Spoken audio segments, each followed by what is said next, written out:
Welcome everybody, this is the Triple S League, your source for news, insights, and analysis about games in the gaming industry. We got some exciting updates for Baldur's Gate 3 at day one of the Guerrilla Collective Showcase. We had Swen Vincke updating us on some of the features of the game and some of the progress they're making. They've made improvements to the graphics, to the combat, to the implementation of the rule set, to the narrator voice. They really are listening to feedback from the community on this one and implementing some changes. And that is really great to see. And that's going to continue going forward as the game goes into early access in August 2020, maybe, they're saying. I mean, it's possible that it could be delayed because of current events with lockdowns and things like that. But they are hard at work, and they're working hard to try and bring us a really great game. Now, we're going to see some brand new live gameplay on June 18th. And that's going to kick off the D&D Live 2020 live stream.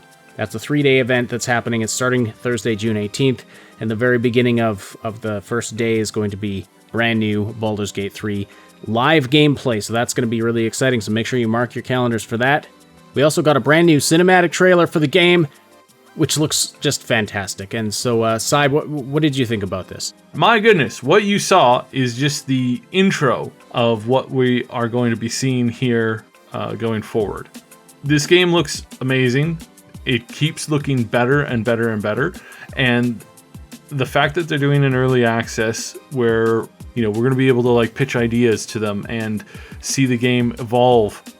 All right, so Saib, you wanted to show us some bits and pieces from this new trailer and give us some analysis. So yeah, let's take a look. So here we've got the crash ship. I think we're going to have different areas of the ship that you can start in based off of different characters that you're playing, maybe. Because this is not the same intro that we had the last time around, or the intro has changed and shifted a little bit. That could be it too. Multiple different starts would be pretty awesome. And here we actually see that we're going to actually have an interaction with one of the mind flayers, so that's interesting. So this is Shadowheart.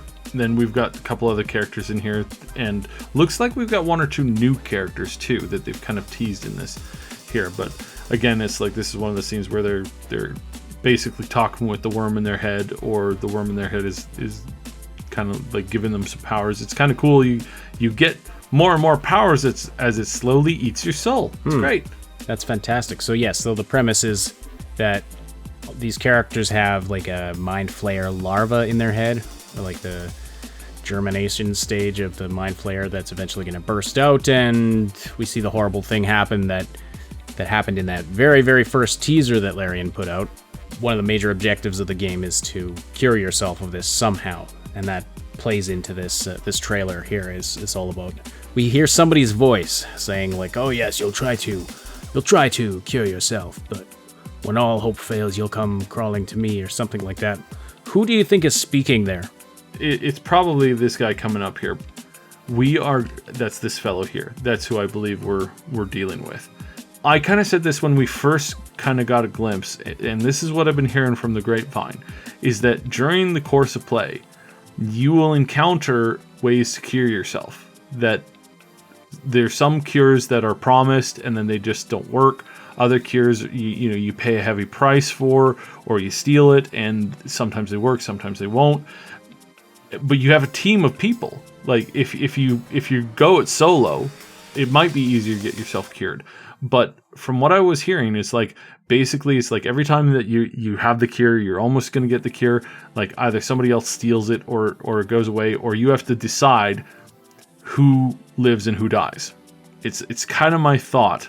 Because they've hinted at this more than once, is that there's nothing that can undo this change except for wish spell. And part of me thinks that you have to make a choice and you lose somebody. Maybe you even lose your main character, or maybe your character shifts and turns, and then you spend a bunch more of the game playing as the villain, basically chasing down your former friends, who then go out of their way to like find a wish spell to cure you and turn you back to your former self. I kind of have a feeling that this might be the storyline that we're facing here, which would be really awesome. So these aren't spoilers. This is you speculating about the story, correct? Yeah, this is me speculating about the story. I've heard rumors, but nothing concrete. Okay. I suspect that we will find and discover some of the characters, some of the companion characters, maybe some additional like NPC characters. We're gonna find them like, on the verge of turning and deciding, no, I'm gonna end it all, and maybe they're not successful, right? Like maybe they try and they're not successful, and then how much more crazy is that? So yeah, crazy. I love these biomes like that, the swamp, then this one with the mushrooms. Shadowheart's clearly trying to bargain with this guy, trying to get the cure. Maybe he's got a cure. Maybe some good old mushrooms will help him. And then here, they try to get in this thing, and then this beast attacks them. And this scene looks really sad. Like here's this dude. He's clearly like kind of taking cover. They're probably fighting a battle that is not going very well, and he's like, "No, brother!" And here's brother getting pinned by some nice arrows as he's trying to like open or shut a gate or something like that. Clearly a very sacrificial moment. Here goes Astarion sucking the life out of somebody, and this is why I'm like, I'm probably gonna just kill this guy right off the bat. I mean, I just can't. I don't know. He'd have to be really funny for me to keep him around. I mean, Mr. Vampire Boy who wants to become his own super vampire master. Yeah, interesting. Here, more biomes, really good looking stuff. Underground, above ground, everything looks great, and it's looking better and better and better and better. This guy looks very new.